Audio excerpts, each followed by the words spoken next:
All right, good morning, everyone here at Talladega Superspeedway. We're going to get started with today's media availabilities. We are joined by one of our playoff drivers, Alex Bowman, driver of the number 88 Nationwide Chevrolet, who will be racing this Sunday in the 1000bulbs.com 500. We will open it up to questions, and we'll go right here to Jonathan, and then we'll go to Dustin. Jonathan Merriman, NASCAR.com. Alex, I've heard a couple people talk this week about your patience inside the race car, and maybe you're a little bit too patient at these plate tracks. Have you and Greg had any conversations this week about maybe amping up the aggressiveness once the green flag flies here?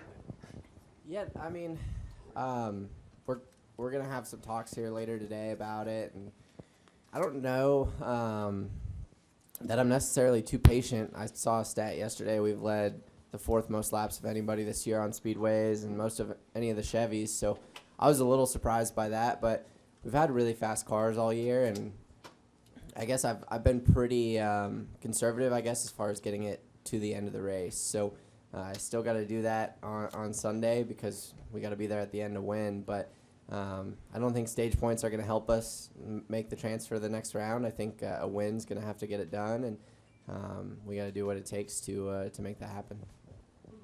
We'll go to Dustin.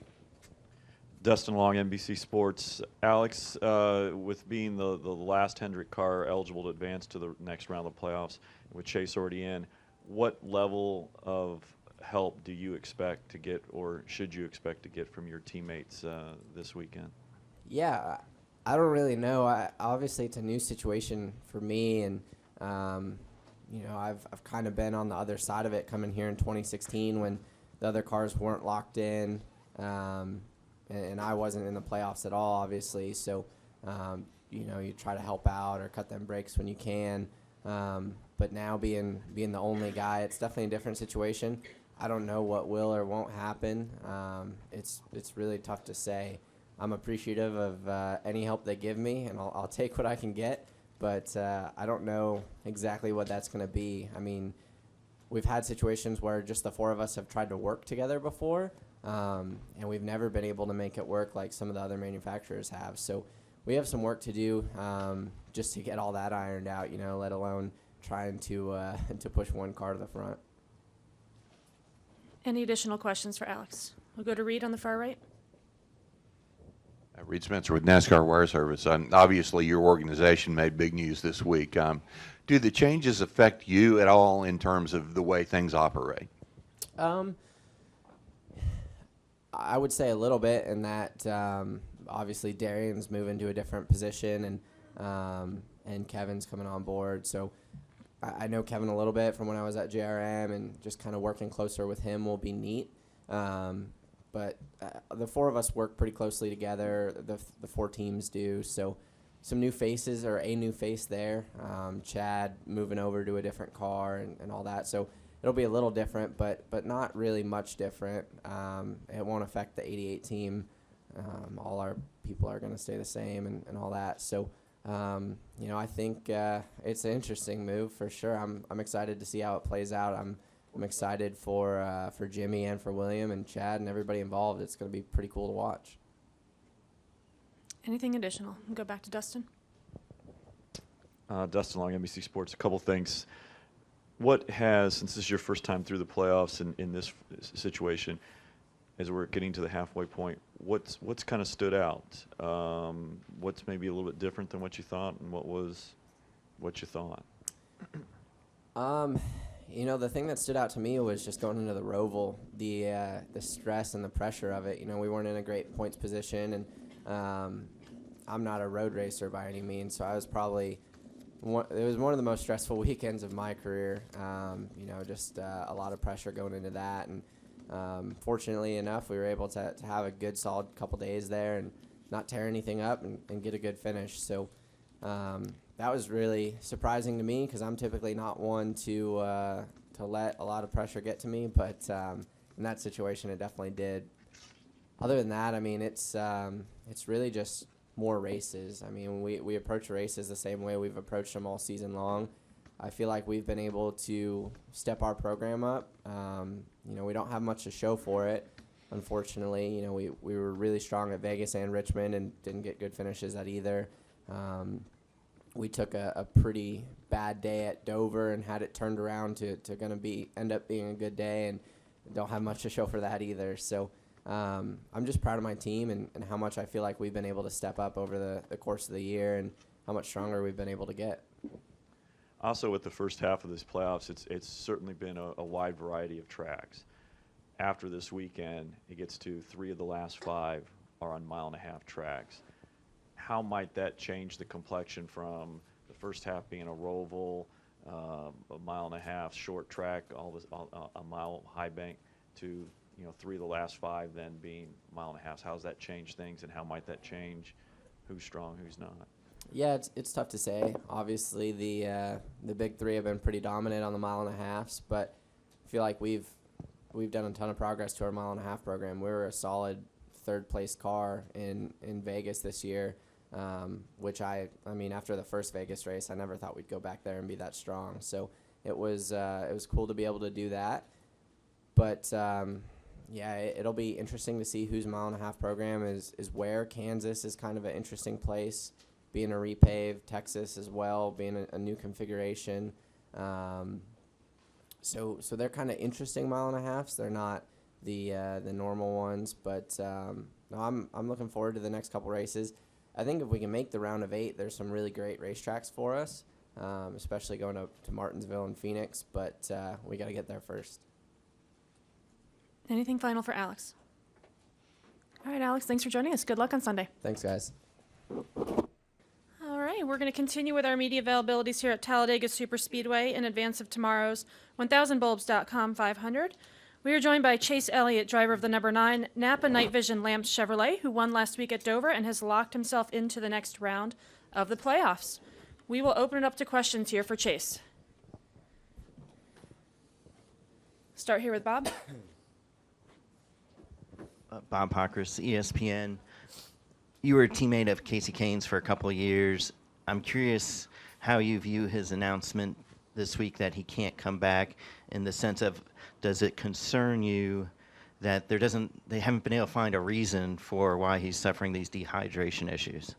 Yeah, if you're hunting, I'm not going to comment on his health much. I mean, that's not my place, and honestly, it's nobody's place in here but his, so we should probably leave that alone. I think it's unfortunate that he's not able to come back. He's a friend of mine, and, I want to be able to race with the guy. He's a racer and always has been, so I hate that he couldn't do it on his own terms and decide that for himself. But as far as the health goes, man, it's not my place, and like I say, it's nobody's place in here. Continue with questions for Chase. Go to Dustin. Dustin Long, NBC Sports. Chase, obviously the first half of these playoffs have had a wide variety of tracks. After this weekend, 3 of the last 5 are 1.5 miles. I know not every 1.5 miles is the same, but with having more of the similar type of tracks the second half of the playoffs, how might that change the complexion of these playoffs compared to what we've seen so far the first half? Yeah, I mean, it's still real similar to what it's been the past few years, so I can't say that the complexion is completely different. Martinsville, still a crucial race. I feel like, being that first one and that next round, I look at that one, Kansas, I mean, all those places that are coming up. We got to test Kansas, which I thought was a good thing. So I don't really see it having a different complexion. I think it's real similar to what we've had. Yeah. Yeah, that's true, I guess. Yeah, I think going back to places that we raced at once already this year is probably the big one, I guess, and having some history there from a spring race to look at the fall race upcoming. So I'd say that's probably the biggest thing is kind of being able to look back and how you ran that first race and see whether or not you've improved since its respective date. Anything additional for Chase? We'll go in the back.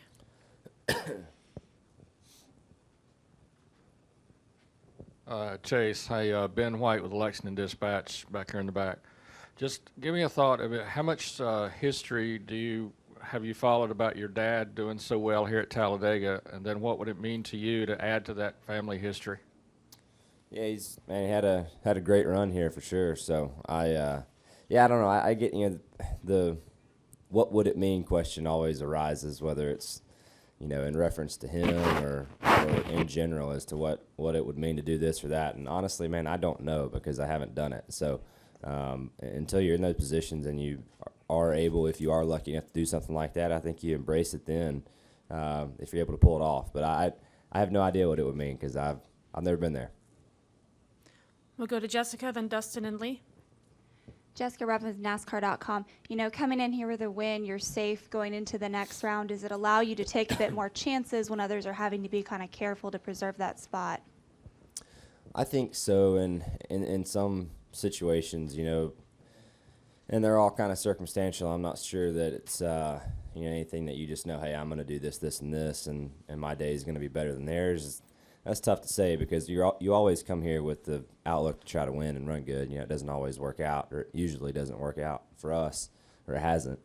But it's I think you can certainly be aggressive, but everybody's going to be aggressive, and that's kind of the MO now. So I don't.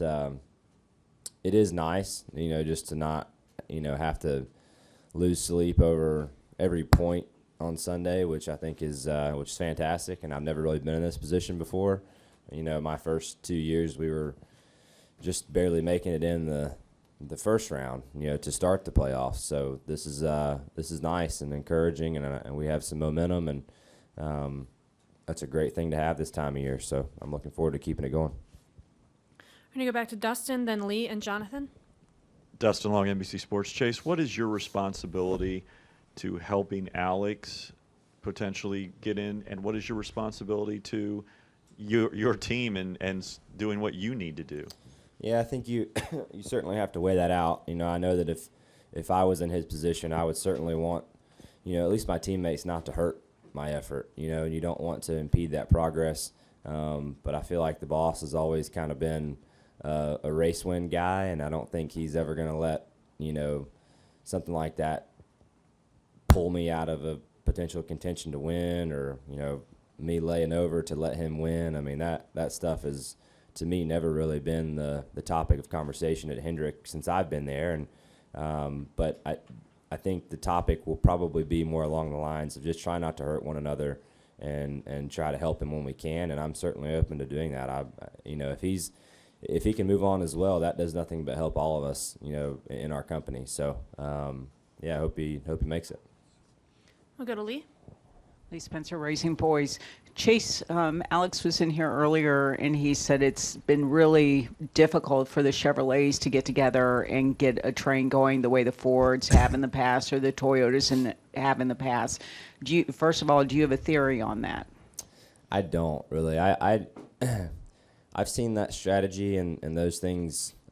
We've seen it work, and we've also, I feel like, seen it kind of hurt those guys that do that and play those games. So I'm not sure. There's certainly an art to it. I look at the other manufacturers and the things they've done. I feel like we've done it though. Really, I mean, we've given it a shot. A time or two. But like I said, I think if you don't do it the right way, if you're not careful, it can hurt you worse than it can help you. Do you think we'll see some of the Hendrick drivers drafting together today during the session? Yeah, we plan on running together just because, nobody really likes to run a whole lot anymore. And just having this one practice today, I think you'll just see some guys line up and run with their teammates or whatever. So, we have a plan to just go make some laps, and we kind of have what we have anyway. So we'll try not to hit each other or crash one another. And finally, how do you think Darian Grubb will help Hendrick Motorsports moving into his new role as technical director? Thank you. Yeah, I've always had a lot of respect for Darian, and he's been nothing but nice to me. Haven't worked with him as far as a crew chief perspective, but I feel like we all gained a lot of respect for him the year he and Tony went and did what they did in 11, and certainly a very sharp guy. He was in a similar role before he became crew chief this year, and I felt like he was always a guy I could go lean on, ask questions to, and he'd be honest and answer and give me his opinion straight up, and I've always liked that about him. So I expect it to be the same next year in his new role, and I think he'll do just fine. Anything final for Chase? All right, Chase, thanks for joining us. Good luck tomorrow. Thank you. All right, we're going to continue with our media availabilities here at Talladega in advance of tomorrow's 1000bulbs.com 500 with the Monster Energy Series. We are joined by playoff driver Aric Almirola, driver of the number 10 Smithfield Ford. We will open it up to questions for Aric. Yeah. Start with Lee and then go to Bob. Lee Spencer, RacingBoys.com. I can remember last time you were in the playoffs, you said if I can get to the second round, I really feel like I can get to the third round. You still have that same confidence, probably even more with Storehouse Racing, but you feel the same about the tracks. Yeah, I do. These tracks, just for whatever reason, throughout my career, have been really good to me. Whether it was playoff time of year or not. But Dover has always been a track that I've run well at and had a lot of confidence going to. And even with the cars that I've had for the past 6 years. So I knew that getting in the equipment at Storehouse Racing that Dover would be a good place for me, and I feel like we showed that last weekend and unfortunately didn't seal the deal and go to victory lane, which I felt like we should have. But Talladega's also been a good place for me. I know there's a lot of unpredictability here at Talladega, but for the most part, when you go back and look at my career and you look at Talladega, if I wasn't involved in a big wreck and I actually finished the race, usually the result was pretty good. So I feel like this could be a good weekend for us. If you're running P2 on the last lap and Austin Dillon's ahead of you, are you going to? Yeah, race car drivers never forget. We'll go to Bob. Bob Pockris, ESPN. Casey Kane had to announce that he was retiring because he can't figure out what's wrong as far as his dehydration issues. Do you have any concern or wondering about that, wondering whether it could happen to you because nobody seems to be able to figure out a cause to Casey's issues? Yeah, not really.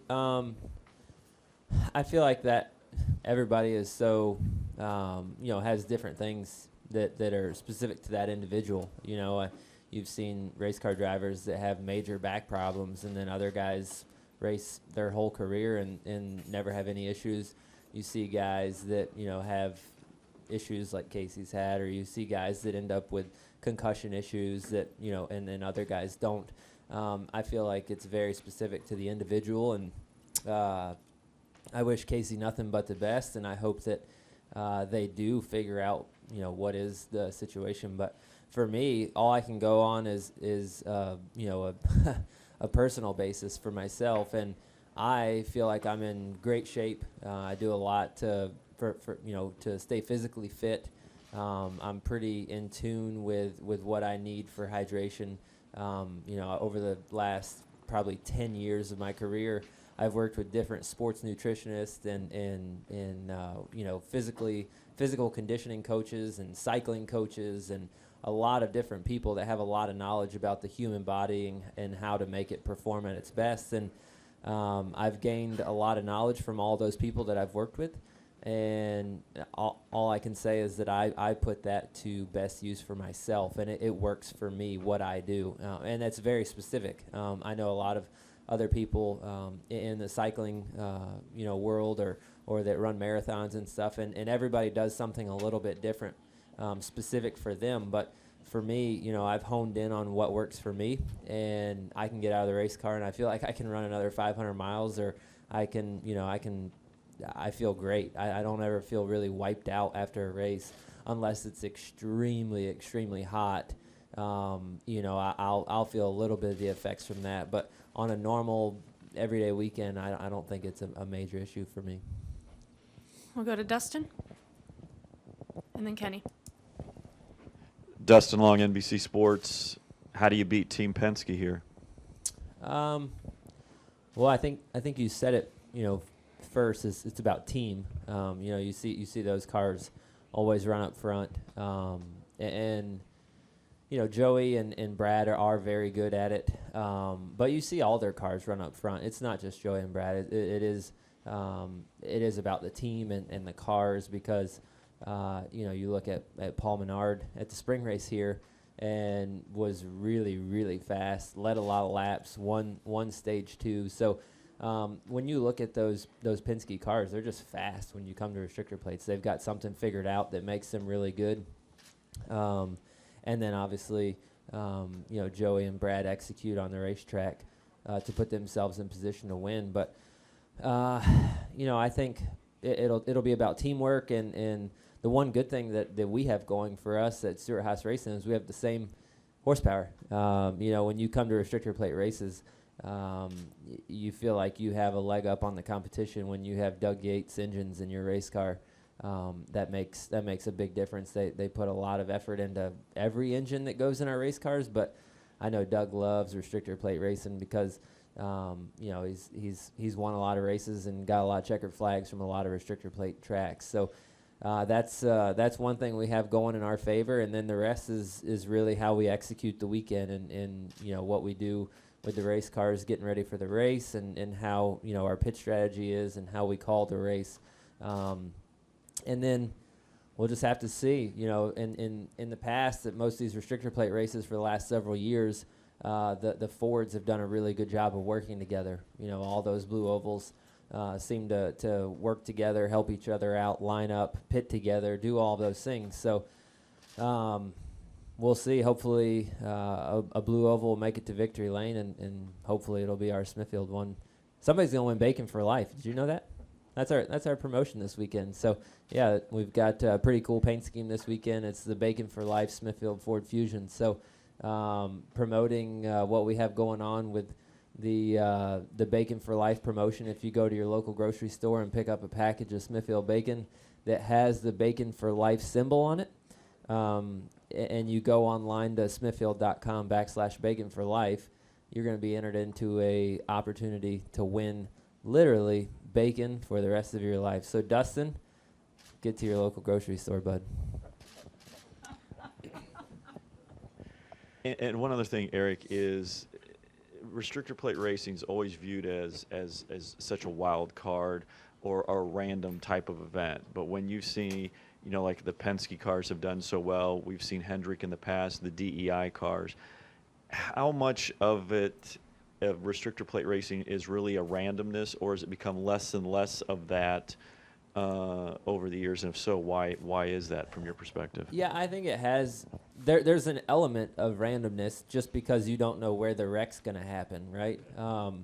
You've seen guys ride around in the back and a wreck happen back there. You've seen guys race and be aggressive and they wreck in the middle, and you've seen guys leading the race, side drafting each other or whatever, and make a mistake and wreck in the front of the field. So the randomness really comes from you don't know what or who or how the wreck is going to be caused and who it's going to collect. I think that's where the randomness comes in. But the cars that are fast and the cars that are going to run up front and the cars that are going to challenge to lead laps and challenge to win the race, I think there's less randomness in that, because we see it time and time again. The cars that are really fast and the cars that, produce speed in the pack are the cars that are going to run up front. So, you're going to have to battle the Penske cars.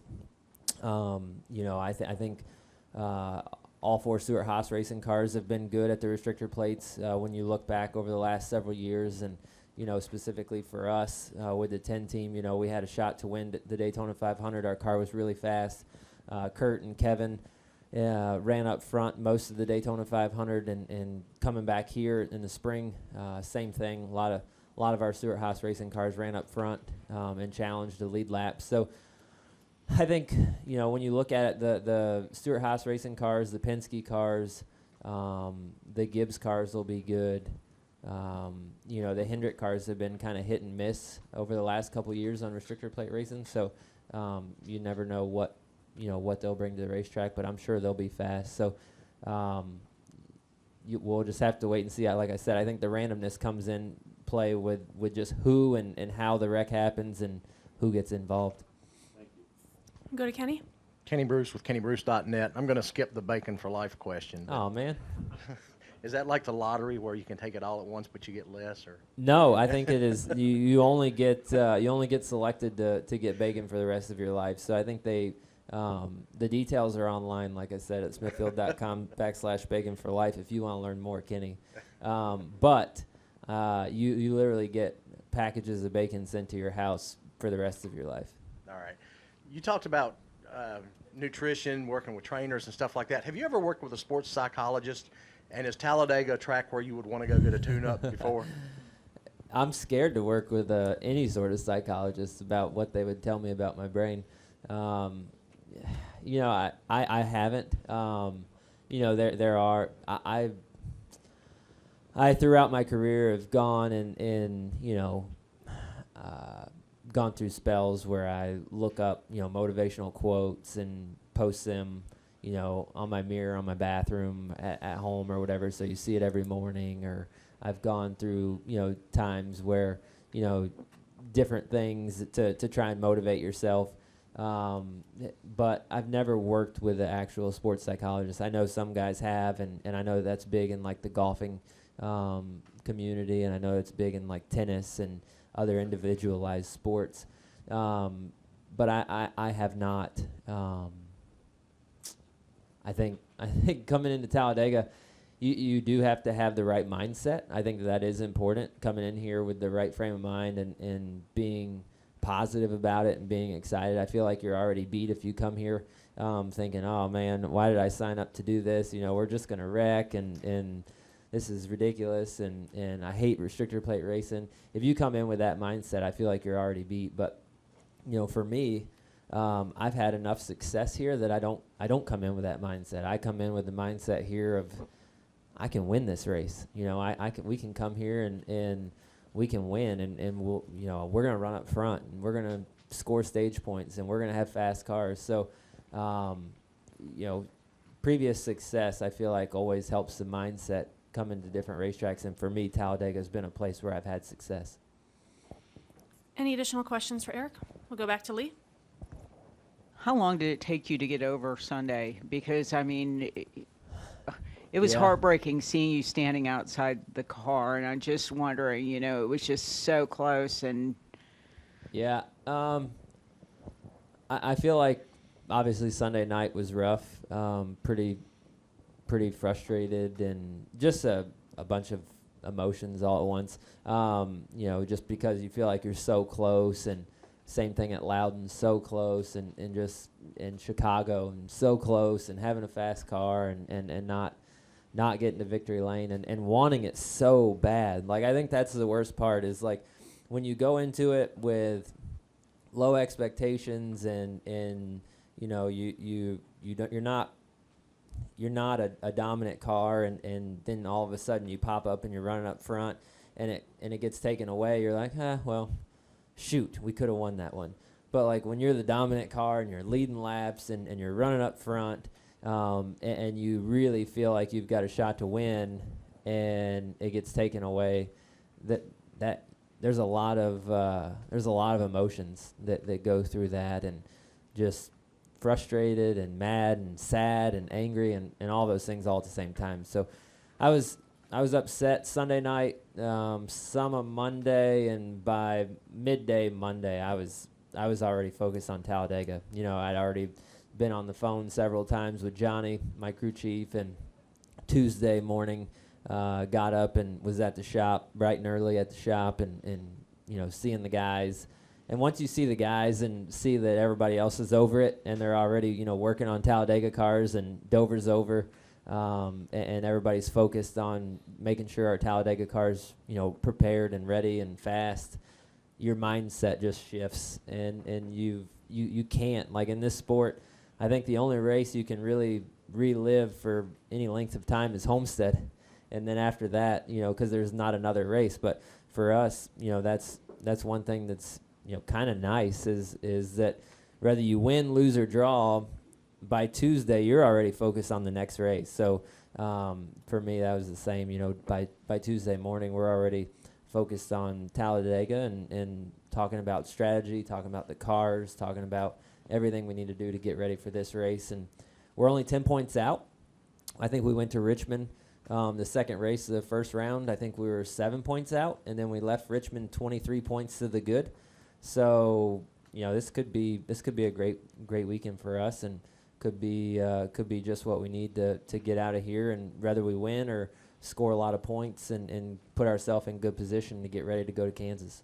You were talking about coming in with a positive attitude, and that wasn't always the case in the 43. How long did it take you, once you went to Storthouse Racing, how long did it take you to shed that, I won't say attitude, but I've kind of seen it in Bubba already. How long did it take you to get to the point where every time you went to the track, you knew you were just going to be dialed in and had a shot at winning?